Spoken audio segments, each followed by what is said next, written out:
Hello बच्चों, स्वागत है आपका अपने YouTube चैनल विद्यार्थी विजन पे। मैं जीशान अहमद आज आपको कराने वाला हूं बच्चों कक्षा 12वीं की समाजशास्त्र, जिसमें हम जिसका चौथा चैप्टर पढ़ रहे थे बच्चों, ग्रामीण समाज में परिवर्तन एवं विकास। और ये बच्चों आपका पार्ट सेकंड रहने वाला है। जैसा कि आपको पता है कि पार्ट फर्स्ट मैंने बच्चों आपको करा दिया था, जिसमें मैंने आपको भारतीय समाज में कृषक संरचना और कृषि और कृषक समाज किसे कहते हैं, इन सभी के बारे में बच्चों आपको पढ़ाया था। आज हम देखेंगे कि औपनिवेशिक काल में कृषक संरचना कैसी थी और उसका क्या प्रभाव पड़ा। तो आज हम पढ़ेंगे बच्चों औपनिवेशिक काल में। औपनिवेशिक काल में कृषक संरचना। तो ये बच्चों हमारी आज की क्लास का पहला टॉपिक है। साथ ही साथ में बच्चों हम पढ़ेंगे भूमि सुधार के बारे में, भूमि सुधार। और उसके बाद में बच्चों तीसरा हम पढ़ेंगे हरित क्रांति, और साथ ही साथ सदाबहार हरित क्रांति के बारे में भी पढ़ने वाले हैं बच्चों। तो उम्मीद करता हूँ बच्चों मैंने आपने पहला पार्ट फर्स्ट देख लिया होगा, और इसमें हम स्टार्ट करने वाले हैं बच्चों पार्ट सेकंड। तो बच्चों हमारा पहला टॉपिक है कि औपनिवेशिक काल में भूमि सुधार। तो जैसा कि आप जानते हैं बच्चों कि भूमि सुधार किसे कहते हैं। भूमि सुधार का मतलब है कि बच्चों भूमि का समाज में सही तरीके से बंटवारा करना, इसी को हम क्या कहते हैं, भूमि सुधार कहते हैं। और अगर पूछे बच्चों भूमि सुधार हमने औपनिवेशिक काल में भी किया था, औपनिवेशिक काल में भी हमने भूमि सुधार किया था। जैसा कि आप जानते हैं बच्चों कि गांव में जो आज प्रभु जाति है ना, प्रभु जातियां हैं, वो भी पहले क्या थी, कृषक समाज थी बच्चों। लेकिन उनको क्या हुआ, इससे लाभ हुआ, और आज वो क्या हुई, बड़ी जातियों के रूप में उभरी हैं। तो ब्रिटिश शासन से पूर्व बच्चों प्रभु जातियां भी संभवतः अन्य छोटे कृषकों यानी किसानों की तरह वो भी क्या करती थी, खेती करती थी, और प्रत्यक्ष रूप से वो भूमि के स्वामी नहीं थे। ब्रिटिश शासन से पूर्व में देश में स्थानीय राजाओं या जमींदारों की सत्ता व्याप्त थी, यानी राजा और जमींदार थे बच्चों। आमतौर पर स्थानीय रियासतों के राजा और जमींदार क्षत्रिय या ऊंची जातियों से होते थे, और स्थानीय भूमि पर इन्हीं लोगों का नियंत्रण होता था। लेकिन भारत में जो ब्रिटिश राज्य की स्थापना तक देश की अधिकतर क्षेत्रों में जमींदारी प्रथा का प्रचलन हो गया। अब एक आएगा बच्चों जमींदारी प्रथा। इसका अर्थ क्या होता है बच्चों कि जो जमींदार होते थे ना, वो बड़ी बड़ी भूमि के स्वामी होते थे। इसी को हम क्या कहते हैं, जमींदारी प्रथा। और अंग्रेजों ने इनको क्या किया था, संपत्ति का अधिकार दिया था, संपत्ति का अधिकार। तो संपत्ति का अधिकार इन्हीं जमींदारों के पास था, और ये लगान इकट्ठा कर किसानों से क्या करते थे, लगान इकट्ठा करते थे, टैक्स लेते थे, और उस लगान को बच्चों किसको देते थे, ये अंग्रेजों को चुकाते थे, यानी एक मध्यस्थ की भूमिका निभाते थे। और पहले जो ये जमींदार थे ना, ये प्रत्यक्ष रूप से जैसा कि हमने बताया ये छोटे कृषक ही थे। बाद में ये खेती करने के बाद प्रत्यक्ष रूप से जो राजा और जमींदार सत्ता की व्याप्त हो गए थे। बाद में इन्होंने अपनी भूमि पर छोटे किसानों को खेती करने के लिए देना चालू कर दिया। फिर ये क्या बन गए बच्चों, जमींदार बन गए, और इनके पास क्या था, संपत्ति का अधिकार था। अगला टॉपिक है बच्चों कि ब्रिटिश औपनिवेशिक काल में कृषक संरचना क्या थी। तो सबसे पहले मैंने बताया था कि कृषक संरचना 3 प्रकार थी बच्चों, भूस्वामी थे, कृषि मजदूर थे, और पट्टेदार या काश्तकार थे। लेकिन ब्रिटिश भारत में बच्चों 3 प्रकार की कृषक संरचना थी। सबसे पहले बच्चों जमींदारी प्रथा, ये अंग्रेज लाए थे बच्चों, जमींदारी प्रथा। उसके बाद दूसरी प्रथा का नाम था बच्चों रैयतवाड़ी। तीसरी प्रथा का नाम था बच्चों, तीसरी कृषक संरचना का नाम था बच्चों महालवाड़ी व्यवस्था। ये 3 व्यवस्थाएं ब्रिटिश औपनिवेशिक काल के दौरान मौजूद थी। यदि आपसे पूछे कि जमींदारी प्रथा यानी जमींदारी व्यवस्था किसे कहते हैं, तो जमींदारी व्यवस्था को अलग अलग नामों से जानते हैं। कहीं कहीं पे इसको बच्चों स्थानीय बंदोबस्त प्रथा भी कहते हैं। यदि आपसे पूछे कि ये लागू कब हुआ था, तो ये लागू हुआ था बच्चों 12 मार्च 1793 को। क्या हुआ था? स्थायी बंदोबस्त या जमींदारी प्रथा को, ये स्थायी बंदोबस्त है बच्चों, स्थायी बंदोबस्त को लागू किया गया था। यानी ये लागू कब हुआ बच्चों? 12 मार्च 1793। यहाँ पे लिखना बच्चों 12 मार्च 1793 को ये लागू हुआ था। और उस समय जो इंग्लैंड में ना, इंग्लैंड के यहाँ के वायसराय कौन थे? कॉर्नवालिस थे। कौन थे? कॉर्नवालिस। और पीएम कौन थे? विलियम पिट्स थे। ये अगर पूछे 19% भारत पे लागू हुआ था। इस प्रणाली में जो जमींदार था ना, उसी को भूमि का स्वामी माना जाता था, यानी भूस्वामी। भूमि का स्वामी कौन था? जमींदार था। और वह किसान से क्या करता था? टैक्स लेता था और सरकार को देता था। यानी बच्चों ये कौन हो गया? किसान हो गया। और बीच में ये यहाँ पे कौन आता था? जमींदार। और ये है ब्रिटिश सरकार। तो ब्रिटिश सरकार डायरेक्ट किसान से टैक्स नहीं लेती थी, किसान पहले जमींदार को देते थे, फिर जमींदार इकट्ठा कर क्या करते थे? ब्रिटिश सरकार को देती थी। और यदि कोई भी जमींदार टैक्स देने में, लगान देने में लेट करती थी, तो उससे बच्चों जमींदारी छीन ली जाती थी।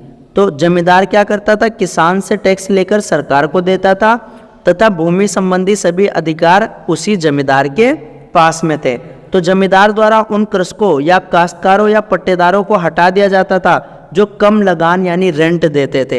यानी अगर लगान कम दोगे तो तुम उन काश्तकारों को हटा दिया जाता था। जमींदार काश्तकारों से लगान की वसूली बहुत ही बेरहमी पूर्वक करते थे और मनमाने ढंग से उनकी ज़मीन से उनको कभी कभी बेदखल भी कर देते थे। यानी अगर लगान उचित रूप से नहीं दिया या लगातार नहीं दिया गया या कम लगान देते थे, तो उनको क्या करते थे? उन्हीं की भूमि से बेदखल भी कर दिया जाता था। इस व्यवस्था के अंतर्गत जमींदार जो निर्धारित राशि प्रतिवर्ष सरकार को देता था, उसे हम मालगुजारी कहते हैं, यानी रेवेन्यू कहा जाता था। यानी जो जमींदार था ना, जमींदार क्या करता था? सरकार को जे देता है जमींदार किसको देता था? सरकार को। तो उसे हम क्या कहते थे बच्चों? मालगुजारी। क्या कहते थे? मालगुजारी कहते थे, है ना। और जो जोतदार यानी कृषक जो निश्चित रकम प्रतिवर्ष जमींदार को देता था, उसे हम क्या कहते थे बच्चों? लगान कहते थे। क्या कहते थे? लगान। यानी अगर किसान जमींदार को दे रहा है तो वो क्या था? लगान था। और जमींदार किसको दे रहा है? सरकार को दे रहा है, तो उसे हम क्या कहते थे? मालगुजारी कहते थे। अगली व्यवस्था है बच्चों हमारी महालवाड़ी व्यवस्था, यानी दूसरी व्यवस्था का नाम क्या है? महालवाड़ी व्यवस्था। अब ये महालवाड़ी व्यवस्था क्या चीज़ है बच्चों? तो इसमें सबसे पहले हम देखेंगे कि ये 1822 में जो रेगुलेटिंग एक्ट था ना बच्चों, रेगुलेटिंग एक्ट, उसी से लागू हुआ था। और ये भारत के 30% भाग पर लागू था। जैसा कि मैंने बताया था बच्चों कि भारत के 19% भाग पे क्या था? जमींदारी व्यवस्था था। 30% भाग पे क्या है बच्चों? महालवाड़ी व्यवस्था है। और अगर पूछे ये सबसे पहले कहाँ पर, तो सर्वप्रथम बच्चों अवध में, प्लस में आगरा, और बाद में कहाँ पर बच्चों? पंजाब में क्या किया था? इसको लागू किया गया था। भूधारण की इस प्रथा में बच्चों भूमि पर जो है ग्रामीण समुदाय के संयुक्त स्वामित्व होता था। यानी ये व्यवस्था सबसे पहले कब? 1822 में रेगुलेटिंग एक्ट के तहत बच्चों लागू किया गया। 30% भूमि पे लागू किया गया था। अब आपसे अगर पूछे बच्चों महाल का मतलब क्या होता है? महाल का मतलब होता है महालवाड़ी में गांव का मुखिया। गांव का मुखिया। इसमें क्या होता था कि गांव से एक मुखिया को चुन लिया जाता था बच्चों। मान लो ये पूरा गांव है, इस गांव में कई सारे बच्चों किसान में से एक कौन होता था? मुखिया होता था। यहाँ पे जमींदार नहीं था बच्चों, एक गांव का एक मुखिया चुन लिया जाता था। और ये मुखिया क्या करते थे? यहाँ से टैक्स लेकर सरकार को देते थे। और भूधारण की इस प्रथा में बच्चों भूमि पर ग्रामीण समुदाय का संयुक्त स्वामित्व, यानी सबका संयुक्त स्वामित्व होता था। इस व्यवस्था के अंतर्गत राजस्व का आकलन संपूर्ण गांव, यानी एक पूरे गांव के हिसाब से लिया जाता था। गांव को एक इकाई मान लिया जाता था। और गांव में जो मुखिया होता था ना, उसको प्राय बच्चों लंबरदार कहते थे। क्या कहते थे? लंबरदार। और ये लंबरदार क्या करता था? लगान को एकत्र करता था और और उसे क्या करता था, 50% कमीशन मिलता था बच्चों लंबरदार को ये काम करने के लिए, इसलिए उसे पंचोतरा अर्थात 50% कमीशन भी मिलता था। किसको करने के लिए, जो गांव का मुखिया होता था बच्चों, उस मुखिया को क्या कहते थे, लंबरदार, और उसे इस पे क्या मिलता था बच्चों, कमीशन भी मिलता था। तो जैसा कि मैंने बताया बच्चों, जमींदारी कितने परसेंट भाग पे लागू था, 19%, और महालवाड़ी कितने परसेंट भाग पे लागू है बच्चों, 30% भारत पे, है ना। तो अगर पूछे स्थायी बंदोबस्त कहाँ था, यहाँ पे भारत के इस हिस्से पे लागू था बच्चों स्थायी बंदोबस्त, महालवाड़ी इस तरफ वाले हिस्से में लागू है। अब बच्चों तीसरी प्रणाली आएगी हमारी, उसका नाम है बच्चों रैयतवाड़ी व्यवस्था।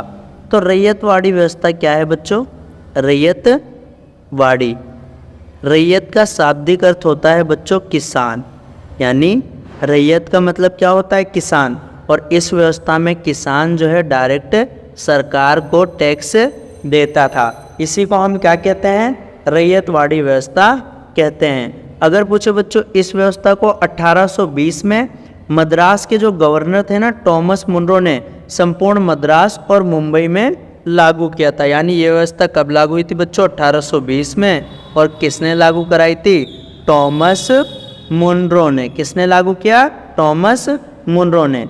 और रैयत का शाब्दिक अर्थ क्या होता है बच्चों, किसान, यानी रैयत का मतलब क्या होता है, किसान। तो रैयतवाड़ी मतलब किसान ही क्या करते थे, एक लगान इकट्ठा कर कर अपने खुद के सरकार को देते थे।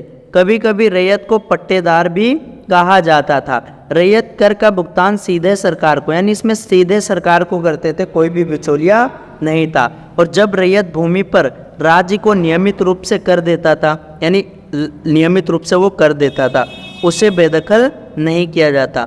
मान लो बच्चों ये किसान है, अगर ये नियमित रूप से सरकार को क्या करेगा, टैक्स देगा ना, कर देगा, तो इस रैयत को सरकार इसकी भूमि से बेदखल नहीं करती थी, है ना। ये प्रणाली हिंदू परंपरा का ही परिणाम था बच्चों।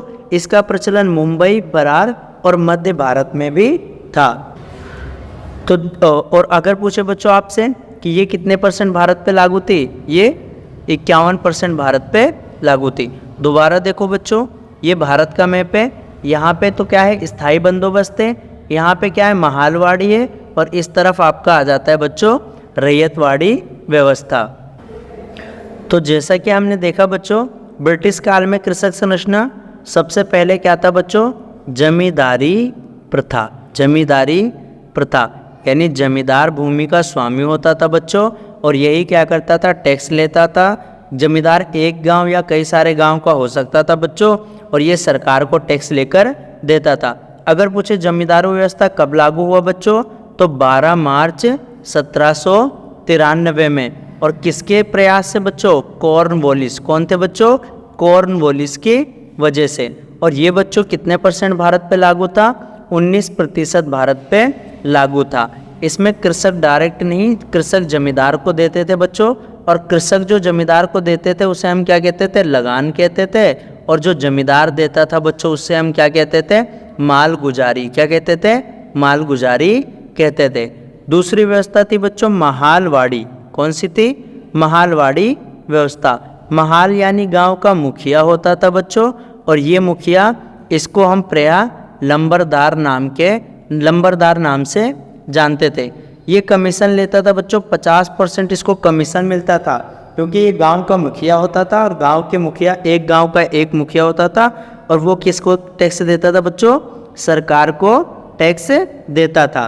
अगर पूछे बच्चों, जो महालवाड़ी था ये 30% भारत पे लागू था, और इसको बच्चों 1822 में एक रेगुलेटिंग एक्ट आया था। 1822 का रेगुलेटिंग एक्ट, 1822 के रेगुलेटिंग एक्ट से इसको क्या किया था, लागू किया था। और ये सबसे पहले बच्चों कहाँ लगा था, अवध प्लस में आगरा, और बाद में कहाँ लगा था बच्चों, पंजाब में लागू हुआ था।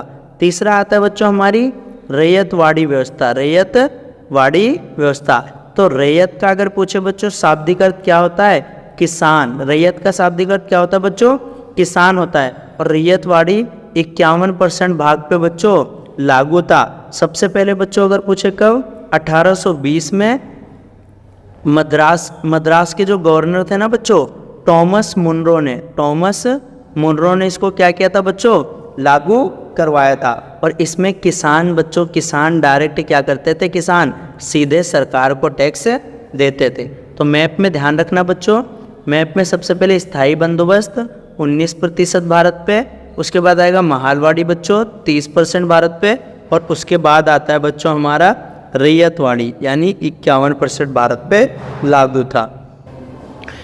अगला टॉपिक है बच्चों आपका स्वतंत्र भारत में भूमि सुधार। स्वतंत्र भारत में भूमि सुधार। तो जैसा कि आप जानते हैं बच्चों कि हमारा भारत 15 अगस्त 1947 को आज़ाद हुआ, और पाकिस्तान कब आज़ाद हुआ बच्चों, 14 अगस्त 1947 को। जब भारत आज़ाद हुआ तो भारत की कमान बच्चों किसके, पंडित जवाहरलाल नेहरू के। नेहरू जी क्या बने, प्रधानमंत्री बने भारत के क्या बने, पहले पीएम बने, और साथ ही साथ में बच्चों ये क्या थे, पहले विदेश मंत्री भी थे। तो जो पंडित जवाहरलाल नेहरू है ना, इन्होंने कहा था बच्चों कि भारत में विकास कैसा होगा, नियोजित विकास होगा। नियोजित विकास का मतलब क्या है, प्लान्ड तरीके से। जैसे कि आप जानते हैं बच्चों, इसीलिए हमने क्या चलाया था, पंचवर्षीय योजनाएं चलाई थी योजना। साथ ही साथ में बच्चों हमने योजना आयोग बनाया था। लेकिन उस टाइम पे क्या था बच्चों, भारत के सामने बहुत बड़ी चुनौती थी। चुनौती क्या क्या थी बच्चों, भारत में गरीबी थी बच्चों, फसल का उत्पादन कम था, हम खाद्य के लिए बच्चों अमेरिका पे क्या थे, निर्भर थे। तो ये सारी उस टाइम पे चुनौतियाँ थी। तो स्वतंत्रता के बाद बच्चों पंडित जवाहरलाल नेहरू और उनके नीतिकारों ने भूमि सुधार के साथ साथ औद्योगिकरण को केंद्र में रखा। यानी हमें क्या करना था, भूमि सुधार करना था। और भूमि सुधार क्यों बच्चों, क्योंकि भूमि का असमान वितरण था। साथ ही साथ में तीव्र गति से बच्चों औद्योगिकरण करना था, यानी उद्योगों की स्थापना करना था। नियोजित विकास की एक नई राष्ट्रीय नीति की रूपरेखा को तैयार किया, जिसके तहत प्राचीन यानी उस प्रचलित भूमि संरचना को तत्काल प्रभाव से समाप्त करने का प्रस्ताव रखा गया। यानी जो ब्रिटिश काल में जो भूमि संरचना थी ना बच्चों, उसको खत्म करने का प्रस्ताव रखा गया। अब भारत के नीति निर्माताओं के सामने उस समय बच्चों क्या क्या बहुत सारी चुनौतियां थी। निराशाजनक कृषि स्थिति थी, यानी बच्चों जो कृषि की उत्पादकता थी ना, बहुत निराशाजनक थी, बहुत ही कम पैदावार होता था बच्चों, और प्रोडक्शन कम था। इसलिए हम क्या करते थे, हम भारत के बाहर से अनाज को क्या करते थे, आयात करते थे बच्चों। आयात का मतलब क्या होता है, जो मंगवाते थे सामान, अनाज हम आयात करते थे। और किस देश से बच्चों, अमेरिका से। और अमेरिका हमें बहुत ही घटिया किस्म की गेहूं और चावल की सप्लाई करती थी, जो जानवर खाते थे बच्चों। और ग्रामीण जनसंख्या में उस टाइम पे बहुत ही गहन गरीबी थी। तो ये सारी चुनौतियां बच्चों उस टाइम पे हमारे नीति निर्माताओं के सामने थी। तो जैसा कि हमने देखा बच्चों, निराशाजनक कृषि स्थिति थी, कम पैदावार होता था, आयातित अनाज पर हम निर्भर थे, और ग्रामीण जनसंख्या में गहन गरीबी भी थी। इसी के परिणाम स्वरूप बच्चों 1950 से लेकर 1970 के दशक में न केवल राष्ट्रीय स्तर पर अपितु प्रदेश स्तर पर भी हमने एक भूमि सुधार आंदोलन चलाया, यानी भूमि सुधार किया था बच्चों, लैंड रिफॉर्म्स किए थे, लैंड रिफॉर्म। तो 1950 से लेकर 1970 के बीच में शुरू की गई थी, और आशा किया गया था बच्चों कि ये मुहिम क्या करेगी, परिवर्तन लाएगी। अब जो भूमि सुधार था ना, इसके प्राथमिक उद्देश्य क्या क्या थे बच्चों, जो प्राचीन काल से चली आ रही थी वंशानुगत भूमि व्यवस्था समाप्त कर दी गई। यानी कई लोगों के पास तो बच्चों हजारों एकड़ भूमि थी, कई लोग ऐसे थे जो भूमिहीन थे, जैसे भूमिहीन किसान, यानी उनके पास जमीन ही नहीं थी। तो भूमि व्यवस्था के अंतर्गत जो सामाजिक अन्याय था और शोषण के तत्वों को खत्म करना इसका उद्देश्य था। इन्हीं उद्देश्यों को प्राप्त करने के लिए राज्य सरकार द्वारा निम्नलिखित कार्यक्रम चलाया गया। तो सबसे पहले बच्चों क्या किया था, बिचौलियों का उन्मूलन, यानी जो जमींदार थे ना कृषि व्यवस्था में, जो जमींदार थे उन जमींदारों का क्या कर दिया गया था, उन्मूलन कर दिया गया था। और यदि आपसे पूछे बच्चों भूमि सुधार कब चलाया गया था, 1950 से लेकर 1970 के दशक में क्या चलाया गया था, भूमि सुधार। और सबसे पहले क्या किया था, जो बिचौलिए थे ना, बिचौलिए मतलब क्या थे, जमींदारों का उन्मूलन कर दिया था। उनसे भूमि ले ली गई और जो गरीब किसान थे, भूमिहीन किसान थे, उनके बीच में बंटवारा कर दिया गया था। साथ ही साथ में जो काश्तकारी सुधार था, है ना, काश्तकार मतलब जो काश्तकार थे ना, काश्तकार जो किराए पे, पट्टेदार या काश्तकार जो किराए पे ज़मीन लेते थे बच्चों, और 50 से लेकर 75% तक अपनी उपज का ये जमींदारों को दे देते थे। तो काश्तकारों के लिए बच्चों क्या हुआ, कानून बनाया गया काश्तकारों से रिलेटेड, और पट्टेदारों के लिए, किराए के लिए कई सारे नियम बना दिए ताकि पट्टेदारों को भी यानी काश्तकारों को भी सुरक्षा मिल जाए, है ना। इनको असम में काश्तकारों को अधियार कहते थे, पश्चिम बंगाल में बरगादार, बिहार में बटाईदार, तमिलनाडु में वर्मादार और यूपी हरियाणा में बच्चों पंजाब में इनको कमीन कहा जाता था। यानी काश्तकारों के अलग अलग क्षेत्र में अलग अलग नाम थे। तो ये भूमि सुधार के कुछ प्राथमिक उद्देश्य थे। साथ ही साथ में बच्चों तीसरा प्रयास क्या किया था, भूमि की हदबंदी की गई थी। अब हदबंदी किसे कहते हैं बच्चों, कि एक निश्चित भूमि सीमा तक ही, निश्चित भूमि ही तुम अपने पास रख सकते हो, इससे ज़्यादा भूमि नहीं रख सकते। प्रत्येक व्यक्ति के लिए भूमि की हदबंदी कर दिया गया था। और साथ ही साथ में बच्चों भूमि की चकबंदी भी की गई थी। चकबंदी का मतलब क्या होता है बच्चों, जो बिखरी हुई जोत थी ना, बिखरी हुई जोतों को एक करना, जोतों को एक करना। इसका अर्थ क्या होता है कि कई सारे किसान थे, उनकी भूमि इधर उधर बिखरी हुई थी, तो उनको एक कर दिया गया था बच्चों चकबंदी के माध्यम से। तो भूमि की हदबंदी का अधिनियम बनाया गया। इसमें बच्चों स्वतंत्रता के समय बड़ी संख्या में जो भूस्वामियों के पास हजारों एकड़ भूमि थी, यानी बहुत सारी जमीन थी, गैर कृषि भूमि थी, जबकि गांव के 3/4 लोगों के पास तो भूमि का एक टुकड़ा भी नहीं था। तो विशिष्ट परिवार के लिए जमीन रखने की उच्चतम सीमा तय कर दी गई। यानी कि भूमि की हदबंदी में मतलब एक सीमा, हद निर्धारित कर दी गई कि इससे ज़्यादा तुम भूमि अपने पास नहीं रख सकते हो। जिसके पास ज़्यादा भूमि थी उसको राज्य सरकार ने उसका अधिग्रहण कर लिया, और जिनके पास भूमि नहीं थी उनको दे दिया। भूमि की चकबंदी की गई बच्चों। चकबंदी वह प्रक्रिया जिसके द्वारा स्वामित्वधारी कृषकों को उनके इधर उधर के जो बिखरे हुए खेत होते ना, उसके बदले इसी किस्म के कुल उतने ही आकार का 1 या 2 खेत लेने के लिए राजी किया जाता है। या बिखरी हुई जोतों को एक करना क्या कहलाता है बच्चों, चकबंदी कहलाता है। आपसे पूछ सकता है बच्चों कि भूमि सुधार कब आया, 1950 से लेकर 1970 के दशक में, और इसमें क्या क्या किया गया था। तो जैसा कि मैंने बताया बच्चों, बिचौलिया यानी जमींदारों का अंत कर दिया गया था, काश्तकारों के लिए कानून बना दिया गया था, भूमि की हदबंदी की गई थी, और साथ ही साथ में भूमि की चकबंदी भी की गई थी। अब हम देखेंगे बच्चों कि केंद्र सरकार के साथ साथ राज्यों के पास क्या था, राज्यों के पास अधिकार था कि जो जमीन उनके पास बची है ना, अतिरिक्त भूमि को उसको अधिग्रहण करने का, यानी अपने कब्जे में लेने का अधिकार था। और जो भूमिहीन परिवारों को पुनः वितरण किया जाए, मतलब जो भूमिहीन किसान थे ना, जैसे SC ST लोग हो गए, नीची जाति के लोगों के पास ज़मीन नहीं थी, तो उनको जो है ये भूमि बांट दी जाए। लेकिन इस कानून का बच्चों विरोधाभास भी देखा गया। अधिकतर मामलों में ये पाया गया कि जो बड़े भूस्वामी थे ना, अपनी ज़मीन को कई हिस्सों में बांट दिया उन्होंने, और अपने जितने भी संबंधी थे ना, नौकर थे, चाकर थे, रिश्तेदार थे, उनमें उस ज़मीन को क्या क्या बंटवारा कर दिया। और इसी प्रक्रिया को बच्चों बेनामी हस्तांतरण के नाम से जानते हैं। यानी उन्होंने बेनामी हस्तांतरण कर दिया, लोगों को ज़मीन दे दी, अपनी भूमि के कई सारे टुकड़े कटकर उनके बीच में बांट दिया, और इस प्रक्रिया को क्या कहते हैं बच्चों, बेनामी हस्तांतरण। इस प्रकार वे भूमि हदबंदी कानून की चपेट में आने से साफ साफ वो बच गए। कहीं कहीं तो ऐसा भी देखा गया बच्चों कि कुछ धनी किसानों ने क्या किया, उनकी जो सगी पत्नियां थी ना, उनको तलाक दे दिया, पत्नियों को क्या किया, तलाक दे दिया। लेकिन ये तलाक पता है कैसे थे, कागजी तलाक थे बच्चों। और वास्तव में क्या था कि वो धनी किसान और उसकी पत्नी एक साथ रहते थे, लेकिन तलाक दे दिया बच्चों, क्योंकि जमींदारों को पता था कि तलाक के बाद संपत्ति पे पुरुष और स्त्री दोनों का बराबर अधिकार होता था। तो वो अपनी स्त्रियों के नाम पे भी जमीन करा दिया, फिर भी वे उनके साथ रहते थे।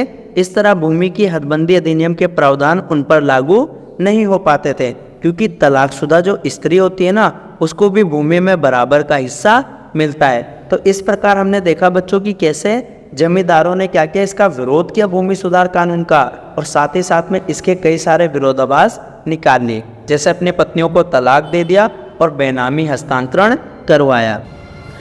परंतु बच्चों इन सब के अलावा हमने देखा कि जो भूमि सुधार थे ना उसके कई सारे सकारात्मक प्रभाव पड़े थे। सकारात्मक प्रभाव क्या था बच्चों कि कृषि जो उपज थी ना, कृषि उपज में बढ़ोतरी हुई। कैसे हुई? जो छोटे किसान थे बच्चों, SC ST, ये भूमिहीन थे, पहले इनके पास भूमि का एक टुकड़ा भी नहीं था और ये दूसरों के लिए खेती करते थे। कितनी भी मेहनत कर ले बच्चों, इनको मिलता वही था जो इनके लिए फिक्स था। लेकिन अब इनके पास अपनी भूमि आई बच्चों, तो इनको एहसास हुआ कि हम जितना ज़्यादा मेहनत करेंगे उतना ज़्यादा हमें लाभ होगा। और इसी से बच्चों कृषि में क्या हो गया, कृषि उपज में बढ़ोतरी हुई। और जो ग्रामीण क्षेत्र में जो गरीबी थी ना, वो गरीबी क्या हो गई, कम हो गई। यानी गरीबी में कमी आई। गरीबी में क्या हुआ बच्चों, कमी आ गई थी। और सामाजिक न्याय की स्थापना हुई, यानी समाज में सबको बराबरी का हक मिला। तो जैसा कि हमने देखा बच्चों कि भूमि सुधार कब हुआ बच्चों, 1950 से लेकर 1970 के बीच में।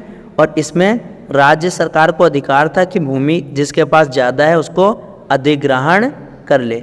भूमि सुधार में क्या हुआ था बच्चों, बिचौलिया, जो बिचौली थे ना, बिचौलियों का अंत हुआ था। बिचौलियों का अंत यानी उनका अंत कर दिया था। दूसरा क्या था, पट्टेदारों का अंत, पट्टेदारों के लिए नियम बना दिए थे। तीसरा भूमि की हदबंदी यानी कि निश्चित भूमि से ज़्यादा आप नहीं रख सकते। और चौथा था बच्चों चकबंदी किसे कहते हैं, जो निश्चित या बिखरी हुई जोत है ना, उन जोतों को एक करना क्या कहलाता है बच्चों, चकबंदी कहलाता है। लेकिन इसके विरोधाभास भी क्या हुआ था, इन जमींदारों ने देख लिए थे बच्चों।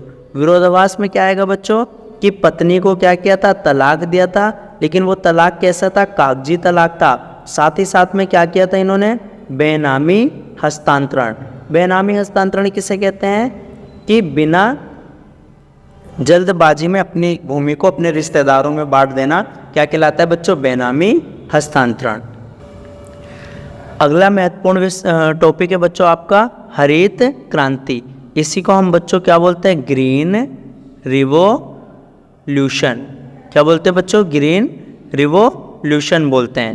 अब बच्चों हरित क्रांति का अर्थ क्या होता है, तो क्रांति का मतलब होता है जब एकाएक कोई परिवर्तन होता है, त्वरित परिवर्तन होता है, तो उसी को हम क्या कहते हैं, क्रांति कहते हैं। तो भूमि सुधार के बाद बच्चों 1960 से 70 के दशक में भारत में कृषि उपज को बढ़ाने के लिए एक प्रयास किया गया था, जिसे हम क्या कहते हैं बच्चों, हरित क्रांति कहते हैं। अगर पूछे आपसे हरित क्रांति के जनक कौन है भारत में बच्चों, MS स्वामीनाथन। कौन है, MS स्वामीनाथन।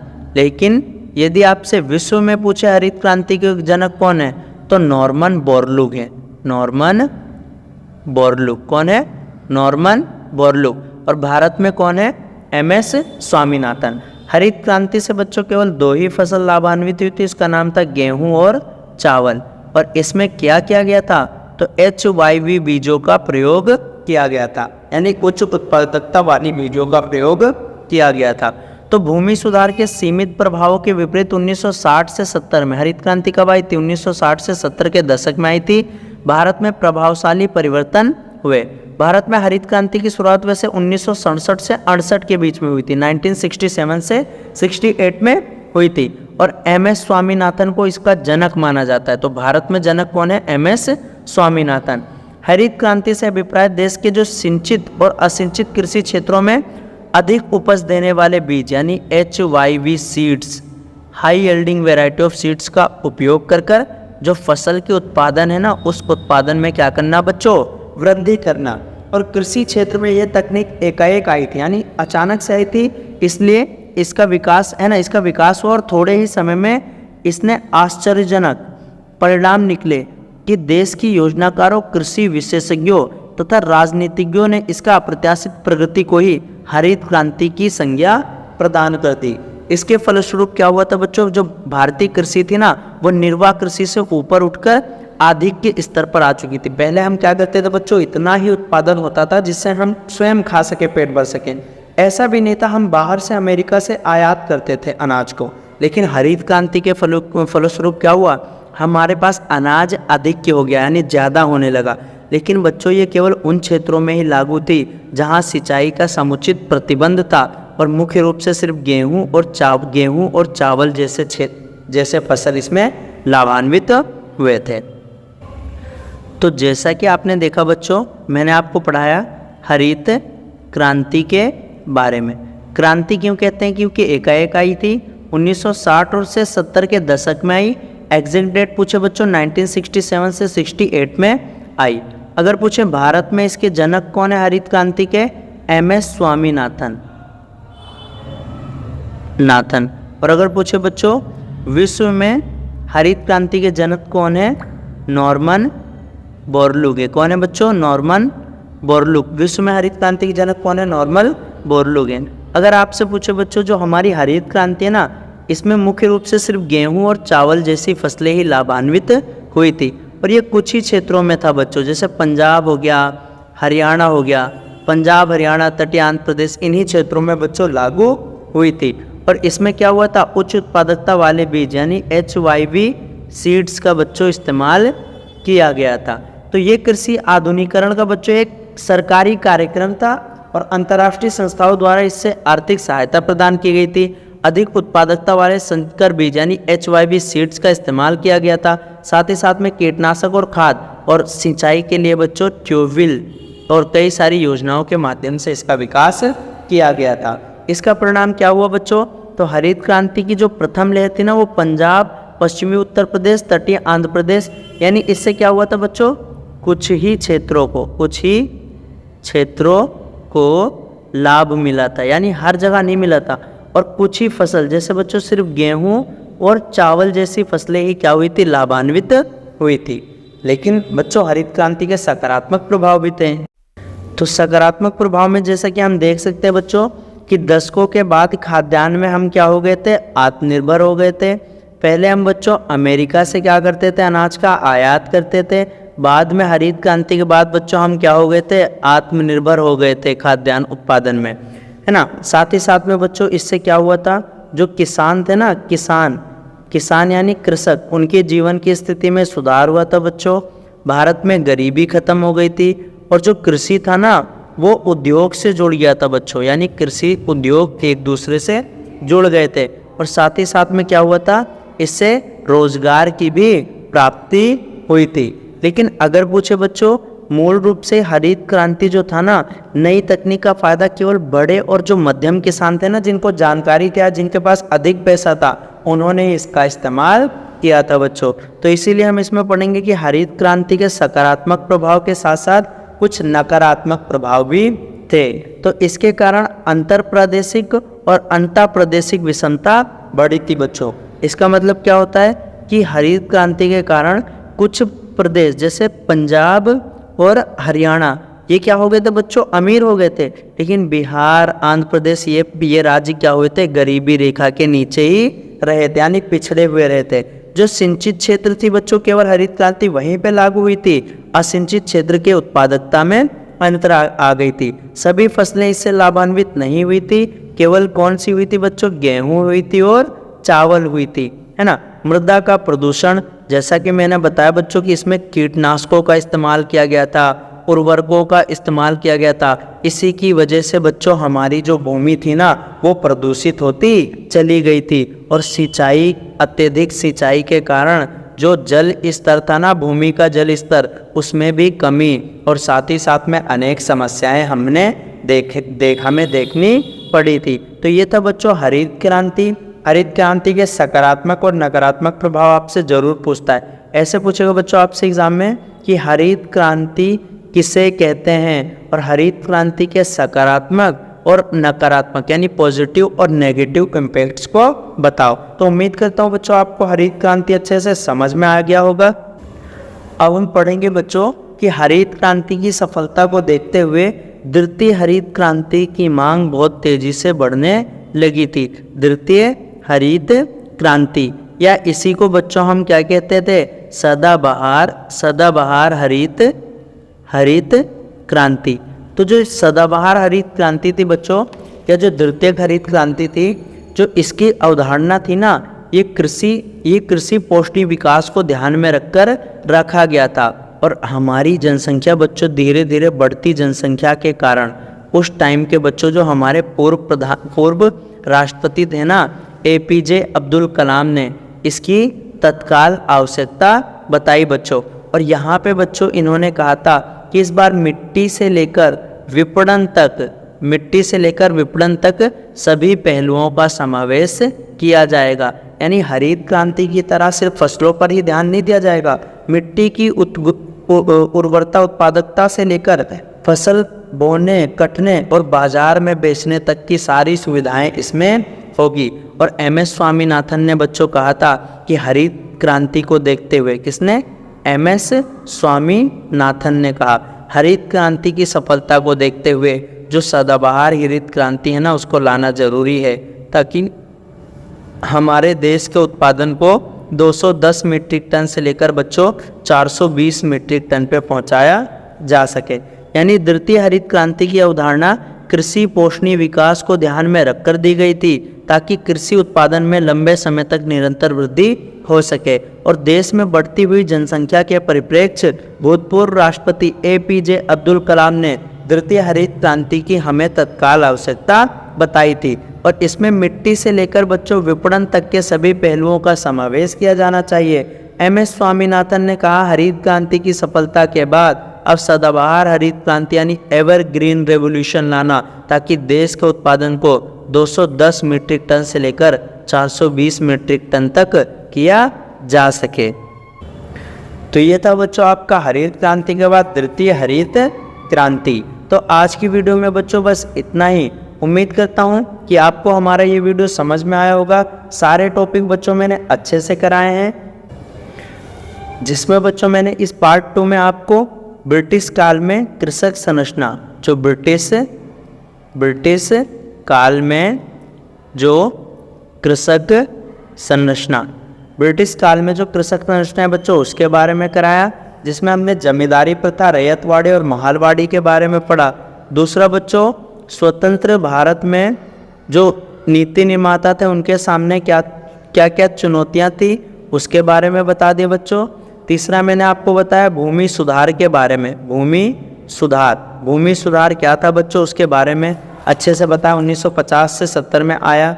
साथ ही साथ में बच्चों चौथा टॉपिक हमने करा इसमें हरित क्रांति, और हरित क्रांति के सकारात्मक और नकारात्मक प्रभावों के बारे में अच्छे से चर्चा की। और दूसरा हमने सदाबहार हरित क्रांति के बारे में जाना। तो आज की वीडियो में बस इतना ही बच्चों। अब आज आपका होमवर्क है बच्चों, और इस होमवर्क में आपको ये 2 क्वेश्चन बच्चों आपको बताने हैं कि भारत में भूमि सुधार कब शुरू हुआ और हरित क्रांति के जनक भारत में कौन है। तो उम्मीद करता हूँ बच्चों वीडियो आपको समझ में आई होगी। समाजशास्त्र रिलेटेड बच्चों पूरा 12th का कोर्स करने के लिए बने रही हमारे YouTube चैनल पे। तब तक के लिए मिलते हैं बच्चों अगले पार्ट में बच्चों। जय हिंद बच्चों।